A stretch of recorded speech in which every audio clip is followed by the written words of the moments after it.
명절을 맞이해서 고향을 방문하신 우리 성도님들 진심으로 환영하고, 또 예배를 마치면 또 귀성길에 오를 성도님들 정말 진심으로 기도하는 마음으로 축복하겠습니다.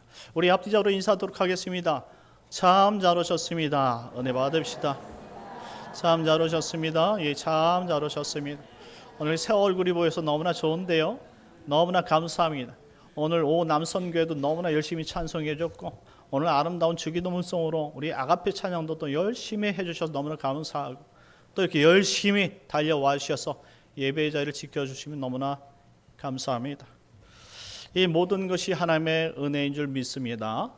오늘 본문 말씀을 통해서 주께서 준비하시다라는 제목으로 은혜를 받는 시간을 갖겠습니다. 우린 지난 시간 마가복음에 대한 개관을 살펴보았습니다. 마가 요한은 분명 자신이 베드로부터 전해 들었던 예수님의 놀라운 이야기를 가감없이 이 당시 로마 지역과 로마의 영향력 아래에 있던 성도들에게 전하면서 이 세상은 로마 황제의 승리가 아닌 그리스도께서 이 땅에 오셔서 십자가로 승리하셨다라는 이 복음의 역사를 전해주고 싶었던 것입니다. 마가 요한은 이 복음의 시작이 세례 요한의 사역을 통해서 시작이 되었다라고 서두에 문을 엽니다. 이사야서 40장 3절 말씀의 예언을 통해 말씀하신 것을 하나님께서 세례 요한의 사역을 통해 하나님 나라의 시작이 되었음을 가르치고 있습니다. 그리고 때가 참에 그곳에 예수님께서 찾아오셔서 세례를 받으셨다라고 이야기합니다. 그래서 죄 없으신 하나님의 아들 예수님께서 받으실 필요가 없는 이 세례를 왜 친히 받으셨는지에 대해서 우리가 세 가지 이야기를 나눴죠. 첫째, 구약의 마지막 선지자인 세례 요한의 사역을 완성하기 위해서 예수님께서 받지 않아도 되실 세례를 받으셨다. 둘째, 아담이 실패했던 율법을 완성하기 위해서 율법의 완성을 위해 세례를 받으셨다. 셋째, 성도들의 완전한 신앙의 본을 보이기 위해서 그들을 세상으로부터 자유케 하기 위해서 세례 요한으로부터 세례를 받으셨다라고 말씀을 전해드렸습니다. 그때 이 땅에는 하늘로부터 나타나는 영광스러운 삼위일체 하나님의 역사가 있었다라고 설명했지요. 이와 같은 삼위일체 하나님의 영광스러운 모습은 아무나 볼 수 있는 것이 아닙니다. 자신에게 주신 사역을 충실히 마친 자에게 주시는 하나님의 선물이었다라고 설명합니다. 우리도 이처럼 우리의 사역을 이 땅에서 잘 지내다 마치면 하나님께서 우리를 영광스럽게 축복해 주실 줄 믿습니다. 그러니 그 영광스러움을 우리 마음속에 새기고 우리가 이 땅에 그냥 평범한 그리스도인으로 살지 마시고 하나님께서 원하시는 복된 그리스도인, 열심히 일하는 충성스러운 그리스도인을 살아가는 성도들이 되었으면 좋겠습니다. 그리고 오늘 본문 예수님은 성령에 이끌려 광야로 가셨다라고 설명합니다. 그것이 오늘 12절 13절 말씀인데요, 같이 한번 읽겠습니다. 시작. 성령이 곧 예수를 광야로 몰아내신지라 광야에서 40일을 계시면서 사탄에게 시험을 받으시며 들짐승과 함께 계시니 천사들이 수종들더라. 아멘. 왜 예수님께서는 성령에 이끌려서 광야로 나가셨을까요? 저는 청년 때 이 글을 읽으면서 왜 도대체 그리스도이신 하나님께서 왜 성령에 이끌려 광야로 나갔느냐 이 말입니다. 거기에다가 40일 동안 사탄에게 시험을 받는다? 도대체 이해할 수 없는 문장이었어요. 특별히 여기 몰아내셨다, 에크발레이라는 단어는요, 3인칭 현재 능동태형으로 이 성령께서 강제로 몰고 가셨다라는 의미를 가지고 있습니다. 헬라의 현재형은 계속적인 용법이고 거기에 능동태형으로 쓰여졌기 때문에 이건 강권적이다라는 의미를 담고 있어요. 왜 하나님께서는 의도적으로 강권하여서 이 예수님을 광야로 내모셨느냐 이 말입니다. 그런데 하나님께서 어떤 목적 없이 행하는 일이 있었더냐? 그것은 아니란 말이죠. 하나님께서 그렇게 행하신 일은 다 우연이 아니라 계획과 목적이 있었기 때문이라는 사실입니다. 그리고 사탄에게 40일 동안 시험을 받으셨습니다. 다시 한번 13절 말씀을 읽어보도록 하겠습니다. 시작. 광야에서 40일을 계시면서 사탄에게 시험을 받으시며 들짐승과 함께 계시니 천사들이 수종들더라. 아멘. 이는 예수님의 사역이 종결되어 완성되었다는 사실을 지금 결말적으로 이야기해 주는 내용이에요. 오늘 마가 요한은 이 12절 13절 두 구절로만 이와 같은 이야기를 끝냈지만 이 원래 마태복음 4장과 누가복음 4장 말씀에는 더욱 자세하게 기록되었다는 것을 읽어볼 수 있습니다.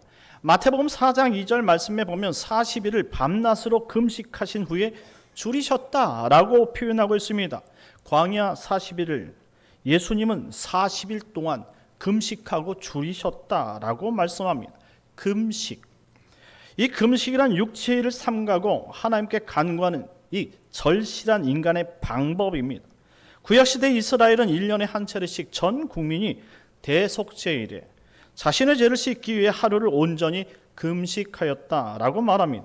그리고 그 후 포로기에는 1년에 4차례 4월, 5월, 7월, 10월에 종교적 의미를 담아 금식하였고 후대에는 점점 덕을 쌓는 방법으로 경건을 이루는 방법으로 신앙행위로 금식하는 것을 보여주고 있습니다. 그리고 이제 신약시대에 들어와서 예수님 당시 바리새인들은 일주일에 2번 월요일과 목요일에 정기적으로 금식을 했다고 전해집니다. 이때 목요일은 모세가 시내산에 율법을 받기 위해 올라간 날을 기념하기 위해서 금식을 하였고 월요일은 모세가 율법을 받고 하산하던 날을 기념하기 위해서 금식하였다라고 말합니다. 한마디로 구약시대에 했던 그 금식의 내용과 지금 신약 예수님 당시의 금식의 내용이 완전히 바뀌었다는 사실을 볼 수가 있습니다. 한편 절실히 찾았던 그 행위의 내용은 사라지고 이제 구약에서는 신약에서는 종교 행위로 금식이 바뀌었다라는 것입니다. 하지만 지금 광야에서 예수님께서 행하신 이 40일 금식은 이와 같은 종교 행위가 아니란 사실이죠. 분명히 목적과 의미가 담겨진 이와 같은 일을 행하고 있는 것은 하나님께서 뜻하신 바가 있다라는 사실입니다. 먼저 40일이라는 수는 성경에서 훈련과 시련의 기간을 의미합니다. 우리가 잘 알고 있는 광야 40년이 대표적인 내용이죠. 그리고 구약의 모세가 시내산에서 40주 40야를 지냈고 선지자 엘리야가 이세벨의 눈을 피해서 40주 40야를 호렙산에 도피해 있었습니다. 시내산, 호렙산 모두가 광야를 뜻하는 산들이에요. 자, 모두가 광야의 시간을 그 지역에서 보냈다라고 말합니다. 그런데 구약의 의미 있는 구절이 오늘 담겨 있습니다. 출애굽기 34장 28절 말씀인데요. 다 같이 읽겠습니다. 시작.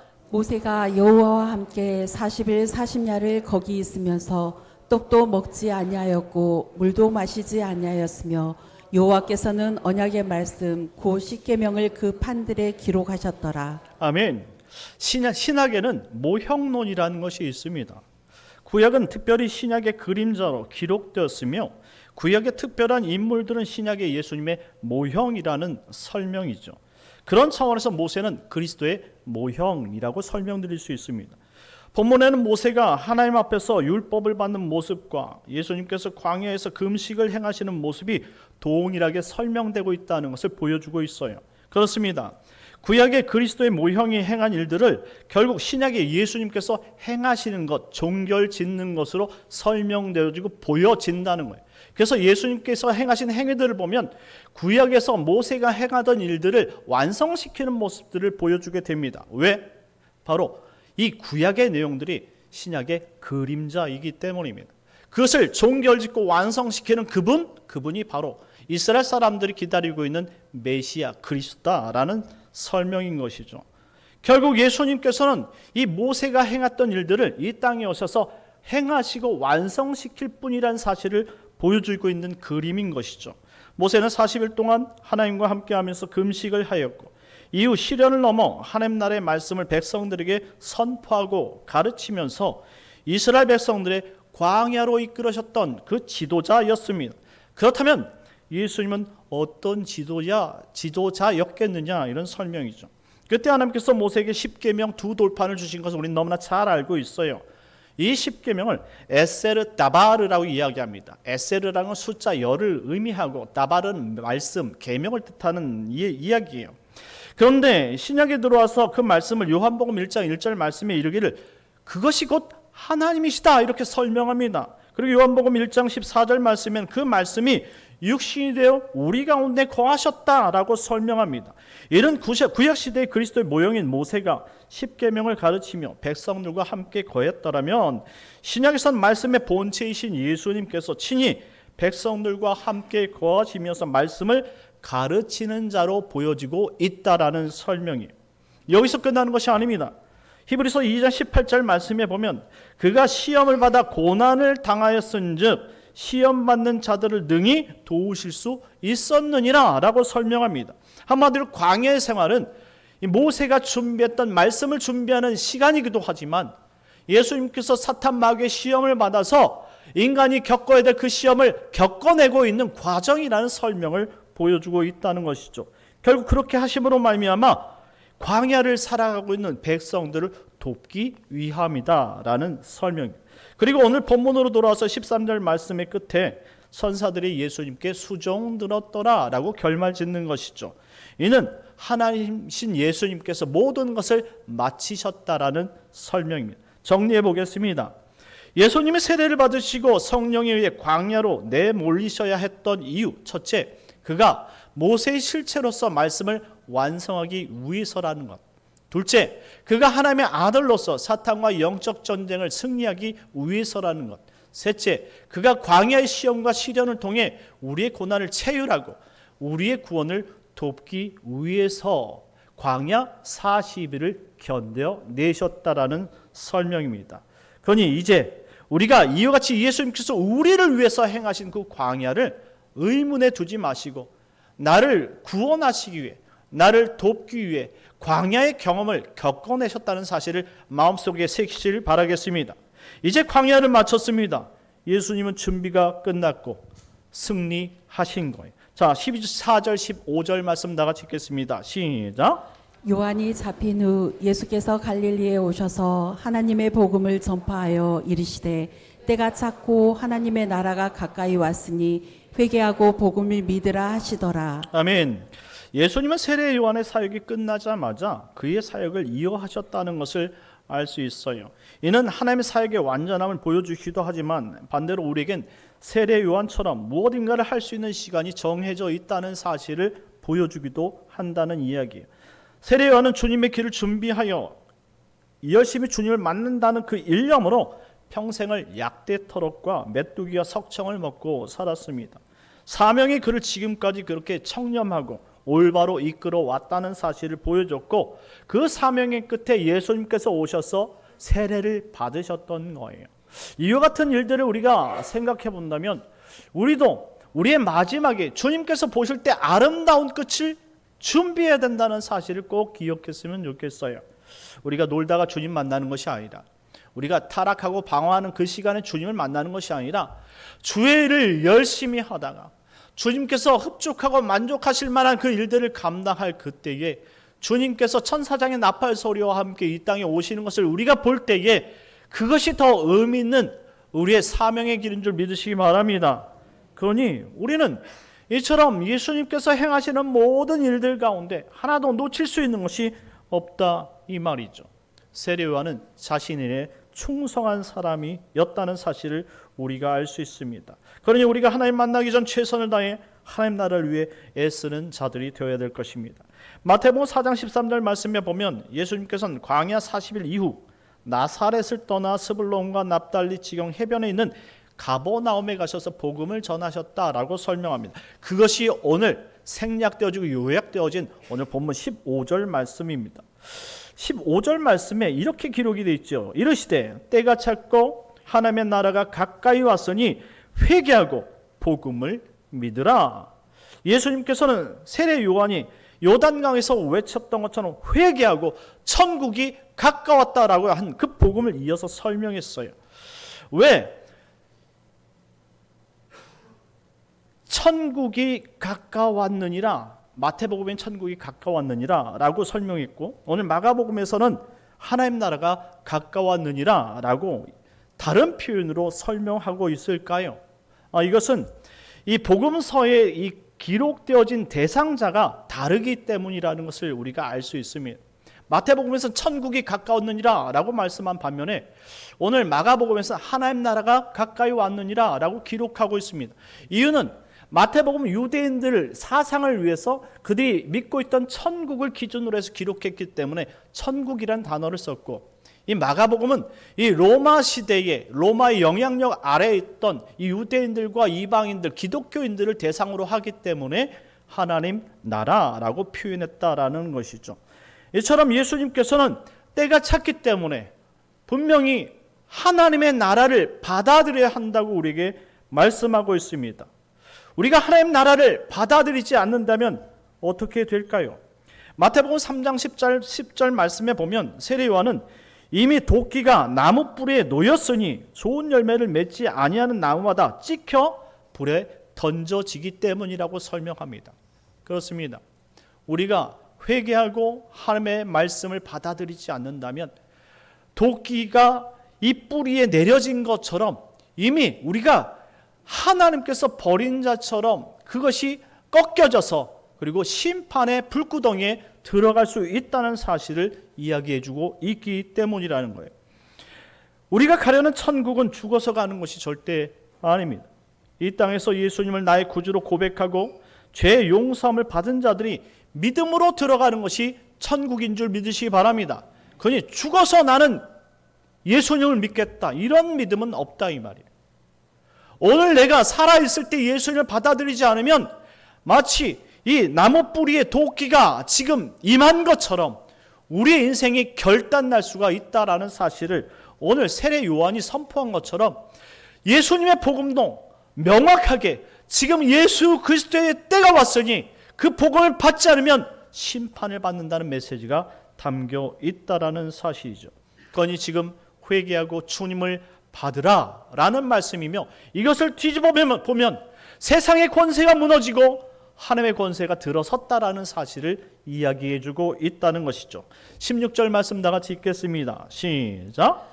갈릴리 해변으로 지나가시다가 시몬과 그 형제 안드레가 바다에 금을 던지는 것을 보시니 그들은 어부라. 아멘. 예수님은 복음을 선포하시면서 먼저 하신 일이 있는데 제자들을 부르신 일들입니다. 오늘 갈릴리 해변으로 지나가시다가 예수님께서 시몬과 그 형제 안드레가 바다에서 그물을 던지는 것을 보았다라고 말하고 있습니다. 이 보다라는 단어가 에이도라는 단어인데요. 특별히 이 에이도라는 단어는 경험하여 아는 것을 설명해 주는 단어예요. 한마디로 겪어봐야지 이것을 알 수 있을 때 에이도라는 단어를 썼다 이 말입니다. 그런데 오늘 분명히 본문을 보게 되어지면 예수님께서 갈릴리 해변에서 오늘 본 이 시몬 베드로와 안드레는 처음 본 사람이다 이 말입니다. 그럼에도 불구하고 아셨다라고 표현하는 것은 이미 그가 하나님으로서 누가 구원받을 자이고 누가 버림받은 자인지 아신다라는 것이죠. 그래서 누가 나의 제자가 될지 알았기 때문에 이 사람 저 사람 겪어보고 그들에게 다가서서 제자를 삼은 것이 아니라 바로 자신이 선택한 영원전 선택에 의해서 그를 찾아가서 만나 주신 줄 믿으시기 바랍니다. 그것이 바로 하나님의 완전한 선택 예정하심이라는 거예요. 이것은 2000년 전에 그의 제자들뿐만 아니에요. 오늘 예수를 믿고 살아가는 우리들에게도 예수님께서 어느 한순간에 우리가 알지 못했는데 우리에게 찾아오셔서 나를 따르라 말씀해 주신 줄 믿으시기 바랍니다. 그것을 여러분들이 들었기 때문에, 그 질문에 여러분들이 순종하고 답변했기 때문에 여러분들이 이 자리에 와 있다라는 사실이죠. 17절 말씀 다 같이 읽겠습니다. 시작. 예수께서 이르시되 나를 따라오라 내가 너희로 사람을 낚는 어부가 되게 하리라 하시니. 아멘. 예수님을 따르면 어떤 인생을 살게 되느냐? 바로 사람을 낚는 어부가 되게 하신다라고 말합니다. 어부는 당시 매우 평범한 사람들입니다. 그럼에도 예수님은 그런 어부들에게 따라오라 말씀하셨고 그들을 제자 삼으셨습니다. 특별히 이것은 우리가 예수를 믿을 수 있는 어떠한 자격을 요구하는 거나 특별한 상황에 있는 사람들만 예수님이 부르셨다라는 사실이 아니라는 것을 증명해 주고 있는 것이죠. 예수님은 어떠한 특별한 조건을 요구하시는 분이 아니에요. 오직 자신을 믿음으로 따를 수 있는 그 믿음 하나를 가지고 있는 사람을 요구하고 있다라는 사실이죠. 그러니 오늘 우리가 어떤 상황, 어떤 형편에 있든지 이 자리에 왔다라는 것은 내가 주님을 주인으로 부르고 따를 수 있기 때문에 주님이 우리를 만나주셨고 우리를 이곳으로 부르신 줄 믿으시기 바랍니다. 하나님의 부름은 완전하십니다. 그리고 그 부름에는 후회하심이 없다라고 말하고 있어요. 그러니 우리는 오늘 예수님께서 제자들 따라서 나를 따르라 말씀하셨고 그 뒤 순종하면서 바로 주님을 따랐던 것처럼 우리가 결단하면서 주님을 따르게 된 것이라 설명드릴 수 있습니다. 그리고 여기에는 기독교인들의 직업 소명이 담겨 있다는 사실도 알 수 있어요. 어부라면 물고기를 잡는 사람들입니다. 그런데 예수님께서 말씀하시길 너희는 물고기를 잡는 어부가 아니라 사람을 낚는 어부가 될 것이야, 이렇게 설명합니다. 여긴 깊은 의미가 있죠. 어부는 직업은 바뀌지 않았는데 그 신분은 바뀌지 않았는데 그의 정체성이 바뀌었다는 사실을 우리가 생각해 볼 수 있어요. 어부가 나가서 물고기만 잡는 것이 그것이 사명이 아니라는 거예요. 자신이 일하는 것을 통해서 하나님의 영광을 나타낼 수 있는 사람이 되어야 된다는 사실을 깊이 내포하고 있다는 것이죠. 우리는 어부뿐만 아니라 여러 가지 직업군을 가진 사람들이에요. 그렇잖아요. 여러분들이 예수를 믿고 예수님께서 나를 따라오라 라고 말씀하실 때 다 목회자가 된 것은 아니에요. 여러분들 직업에 따라서 어떤 사람은 여러분들 교사가 되기도 하고요. 어떤 사람은 어떤 직장의 회사원이 될 수 있고요. 공무원이 되기도 합니다. 그리고 자신이 원하는 직업을 따라서 전문가를 자신이 전문적인 직업을 선택하기도 하지요. 이 모든 것이 다 여러 가지 직분을 가지고 좀 예수를 따르는 방법이다라고 설명합니다. 그러니 직업은 변하지 않았지만 그의 담는 내용이 바뀌어졌다라는 말이에요. 이제 하나님의 영광을 위해서 예수님을 따르는 직업을 가진 사람들이 되었다라는 설명이죠. 그러니 과거에는 그냥 대부분의 사람들이 갈릴리 사람들이 어부였다면 그들이 물고기를 잡는 것을 통해서 하나님의 영광을 돌리는 그런 직업군이었다면 지금은 우리 지역에서 하나님께서 주신 그 직업을 통해서 하나님이 충분히 나를 통해 하나님의 영광을 나타내도록 만드셨다라는. 그러니 우리는 이 주일에만 주님을 섬기는, 그리고 일반 평상시에는 내 직업을 통해서 세상 사람이 되는 이분법적인 삶, 이원론적인 신앙이 아니라 하나님께서 나를 이와 같이 부르셨는데 내 주된 사명은 사람을 낚는 것이고 하나님의 영광인 것을 꼭 기억하셔야 한다, 이 말입니다. 그러니 우리가 있는 곳에서도 주님의 영광을 나타낼 때에 그것이 참된 기독교인의 직업이 되는 줄 믿으시기 바랍니다. 예수님은 나를 따라오라 말씀하셨어요. 따르는 자, 그것을 마데테스라고 부릅니다. 마데테스를 다른 이름으로 제자라고 말하는 것이죠. 그러니 우리 직업군이 어떤 상황에 상관이 없어요. 주님께서 제자 삼는 것은 바로 우리에게 생명을 주신 모든 사람들이 제자가 되는 줄 믿으시기 바랍니다.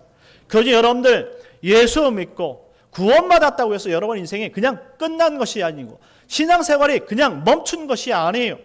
분명히 예수 믿는 사람들에게 이 구원을 주셨을 때는 주님을 따르라고 주셨으니 우리에겐 의무가 있고 그리고 직업에 대한 그리고 직분에 대한 책임이 있다는 사실을 꼭 기억했으면 좋겠습니다. 우리는 날마다 우리 인생에 주님을 따라야 될 의무가 있어요. 우리가 대한민국 백성으로서 대한민국에 살 때 헌법을 지킬 의무가 있지 않습니까? 이것은 우리가 죽기까지 대한민국 국민으로서 지켜야 되는 당연한 도리다, 이 말이에요. 마찬가지로 우리가 예수를 믿기로 작정했고 주님께서 하나님의 말씀을 우리에게 법을 세웠다면 우리는 이 땅에서 어떻게 살든지 우리 일평생을 주님을 따를 의무가 있다, 이 말이에요. 거기에 따라서 여러분들에게 직무를 주셨죠. 어떤 청년으로, 어떤 사람은 집사님으로, 어떤 사람은 권사님으로, 어떤 사람은 장로님으로 부르셨다, 이 말이에요. 그런데 그 직무에 대한 책임이 있는 것이죠. 한마디로 의무를 아는 사람이 책임을 다할 수 있는 거예요. 의무를 한다는 말씀이 뭡니까? 말씀을 배워야지 된다는 뜻이에요. 말씀을 알지 못하는 사람은 자신이 책임을 질 수가 없는 거예요. 그러니 세상과 그 다음에 교회 일을 구별할 수밖에 없는 것이죠. 그래서 우리는 말씀을 알아야 되고 그 말씀을 따라서 의무를 다할 때 우리는 책임을 다해 하나님께서 결국 부르실 때 열매 맺는 자로서 칭찬받는 성도들이 되는 줄 믿으시기 바랍니다. 그런 차원에서 여러분들은 여러분을 부르신 예수님을 잘 따르고 있습니까? 18절 말씀처럼 제자들이 곧 그물을 버려두고 따르니라고 말씀한 것을 기억할 필요가 있습니다. 그들은 주저하지 않았어요. 그리고 세상 어디에서든 자신이 예수 믿는 것을 두려워하지 않았습니다. 그렇다면 우리도 이 세상 살면서 제자로서 주저하지 않고 두려움을 갖지 않는 이 용기 있는 믿음을 갖길 예수님의 이름으로 축원합니다. 19절 20절 마지막으로 읽겠습니다. 19절 20절 시작. 조금 더 가시다가 세베대의 아들 야고보와 그 형제 요한을 보시니 그들도 배에 있어 그물을 깁는데 곧 부르시니 그 아버지 세베대를 품꾼들과 함께 배에 버려두고 예수를 따라가니라. 아멘. 사랑하는 성도 여러분, 오늘 이 말씀을 보면 예수님께서 사랑하는 사람을 다 찾아다니면서 부르신 모습을 살펴볼 수 있습니다. 그 사랑하는 사람들을 다 부르실 때 그들은 제자가 되었고 그리고 그리스도인이 되었습니다. 오늘 주님께서 우리를 사랑하셔서 찾아오셨고 우리를 만나 주셨기 때문에 우리 모두가 다 이 자리에 있는 줄 믿으시기 바랍니다. 그러니 우리 그 사랑을 받은 자로서 우리 사랑을 이번 명절을 통해서 모인 모든 우리 가족과 친지에게 나눠줘야 되지 않겠습니까? 신앙은 나만 해서 좋은 것이 아닙니다.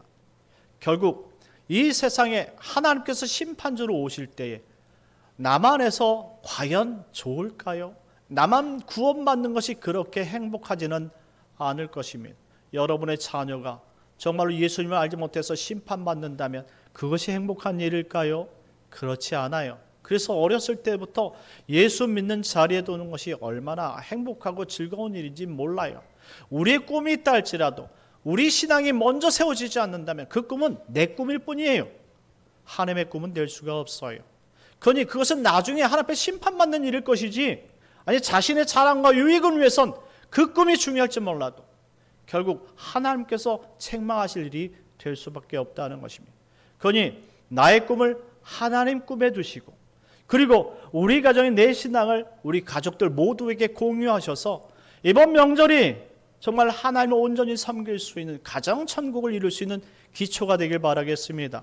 그리고 오늘 말씀을 통해서 주님이 부르신 모든 자들은 다 예수님을 따르듯이 한 주간 어떤 일이 있더라도 어떤 환난과 역경이 있더라도 주님을 따를 수 있는 용기를 구하고 담대히 주님을 따라가서 결국 하나님의 칭찬을 받는 복된 성도님 되시길 예수님의 이름으로 축원합니다. 우리 잠시 기도하겠습니다. 기도하실 때 하나님 우리도 주님을 만났사오니 하나님 주님을 따르는 자 되게 하시고 하나님 이 길 끝에 하나님의 영원한 기쁨과 생명이 있사오니 하나님 이번 명절을 통해서 만나는 모든 가족들이 하나님의 기쁨과 그 은혜를 다 같이 나누고 가정 천국을 이룰 수 있는 기회가 되게 하여 주옵소서. 또한 하나님께서 마지막 우리를 부르실 때 부끄러움이 없이 아름다운 열매를 맺을 수 있는 귀한 제자들 되게 하여 주옵소서. 오늘 주여 한번 내쉬기도 하겠습니다. 주여